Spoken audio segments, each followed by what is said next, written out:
The Cork final was on this weekend. Imekilly completed the 3 in a row with a 217 to 116 win over Glen Rovers. So the first time that a team has done a 3 in a row under Cork since 1982 with St Finbars.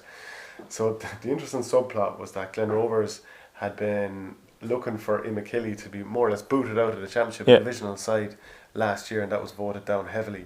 Do you think that added a bit of spice going in? I think it probably did, yeah. I mean, like, and I suppose there would be the classic case of like it's a club against a division, you know. There was a bit of that last year when Middleton played Imekilly, was down at that Cork final, but Imekilly just kind of accelerated so far clear on the scoreboard. But talking to a couple of people that were at it, because the Glen were kind of hanging in there for so long, like, you know, it made it fairly interesting, and it sounded a fairly spicy affair, like, you know, a couple of incidents involving selectors on the sideline and stuff like that as well, like, you know, so like a massive amount at stake. They both were going for the third title this decade. It seems like there was kind of just a puck out mix up for the Glen just before half time, and then a second goal arrived for Imekilly through that Seamus Hernady. Earlier, Declan Dalton's goal, I'm not sure, will it be maybe beyond GABO and TG Carr, whatever, but apparently it was an absolutely super finish from about 25 yards from a free, and he just has a brilliant strike off the ball. So you're up then by... He murders the ball when he hits it. Yeah, he absolutely smashes it, and he won a county last week with his club, and he's just in brilliant form.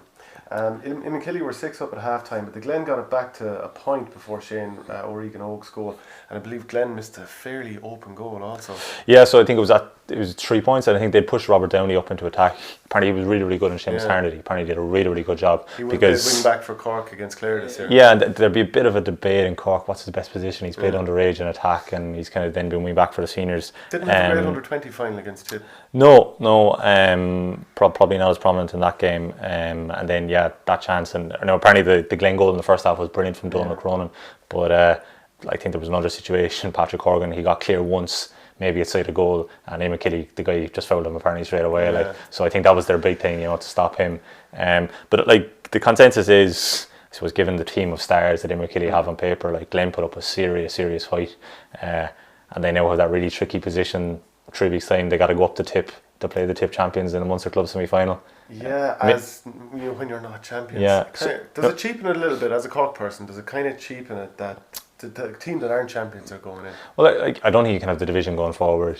I think that's kind of recognised, and same as happening in Kerry football. I'm just kind of used to it. It's happened so much over the years, and you see it in Kerry as well. And do you like the likes of UCC and like college teams competing in county championships? I think that's probably a little bit more debatable than the maybe the division. Because Imekilly are Cork players. Yeah, and largely Cork players. And the concept of Seamus Hernady would probably never get to play senior club hurling if it wasn't for Imekilly. Now he's won 3 county titles. But is that just life? You were born in a small place, tough.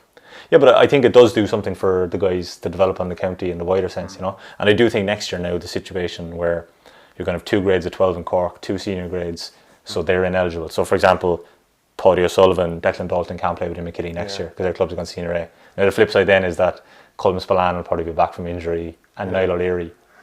So like Imekilly will kind of get stronger, but it'd be interesting to see how Glen Rovers do now, because that's a tough situation. Horgan got 11 points, 7 frees. Donald Cronin got the goal, like you said. Dean Brosnan with a couple of points. Declan Dalton won 7, Hernady won 2, Bill Cooper 3 points. That's all the big names scoring, isn't it? Standing up like you want them to. Big spread. There were a couple of complaints about the referee. I saw a few tweets flying around. So Aidan Cooney said, better team won, but officials were an embarrassment. How linesmen can overrule an umpire baffles me. Couldn't work that out either. Linesman for the line, umpire for the post, says Brad O'Donoghue. So there was a clear wide ball to all and sundry. Fair play to linesman, who was in perfect position to see it was wide and had courage to stand up and being counted. So not everyone will agree that was John O'Riordan, not everyone agrees, but you're always going to have that too, like people cribbing over officiating. Yeah. And to be honest, it does cost teams at times.